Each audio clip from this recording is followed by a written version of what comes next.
And Bischoff wants to pull out all the stops for the roster, and he gets busy recruiting a pretty damn incredible list of potential signees. And that includes Eddie Guerrero, Dean Malenko, Chris Benoit, Too Cold Scorpio, Al Snow, and even Sabu.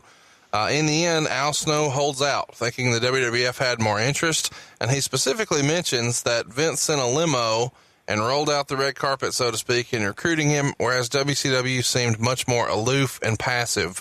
Tony, besides Bischoff, who would have been involved with identifying potential new talent for WCW in the summer of '95? It would have been the member. Excuse me. Let me answer this in a slang that you would know. Okay. Yep. It would be identified with you. Well, Conrad, it would be, I think, members of the booking committee, and that would probably been like Kevin Sullivan, Terry Taylor. Who else would have been in that booking committee at that time? You probably know more than I do because you read them dirt sheets, don't you?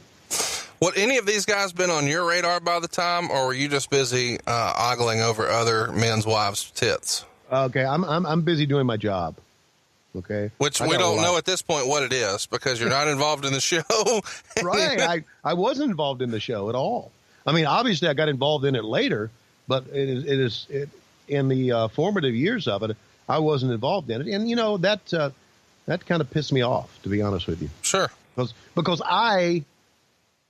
announcing is how I made my money, right? And that's what I went to college for, and that I got a broadcasting degree. That's what I wanted to be. But my love was being a producer, getting involved in the television aspect of it.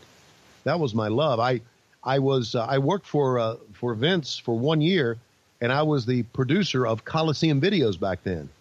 And we would take old footage and build videos. Like my first one was on Hacksaw Jim Duggan. And we would also build videos on the live pay-per-view events, which were 4 back then. I loved doing that. That's what I really enjoyed. So I was really kind of ticked that I was not really that much involved in the production of Nitro. It was a very political thing back then. So allegedly, Benoit, Malenko, and Guerrero are all hesitant to sign based on how Pillman, Austin, and Benoit himself had been positioned in the past with WCW.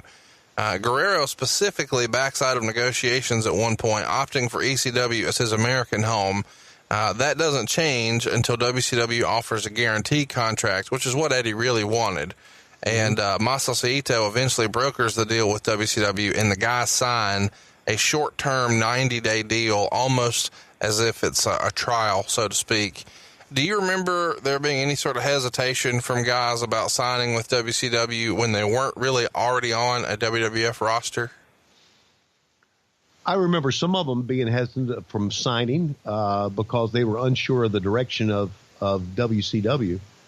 But I also remember back then a chance to work with a major promotion was a heck of a deal. Yeah, it seems like you got to get your foot in the door. So right. The idea I think there were some of both, and I think everybody wanted. I don't know when guaranteed contracts started. You probably know when guaranteed.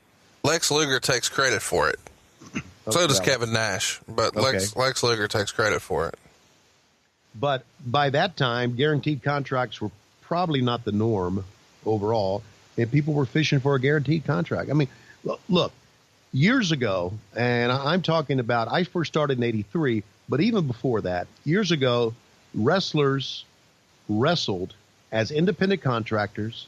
They got paid on 1099s. They had no taxes taken out. That's why some of them got into IRS trouble. They had no insurance. They had no health insurance to protect them. So you got hurt, you still had to wrestle if you wanted to get paid. Right. I can remember a WCW Saturday night, an old school one back in the 80s. Ole Anderson was wrestling. Ole fell out of the ring. He had turned his knee. And he just fell out of the ring, and he was over on the set. And I don't know how we covered it up, but he didn't wrestle the rest of that tag team match, and he couldn't get up. And I remember him still going to Columbus that night to wrestle at Columbus, Georgia, because if he didn't, he wouldn't get paid. That's a long story to tell you that guaranteed contracts were important to these guys. based on what wrestling had been in the years prior to that.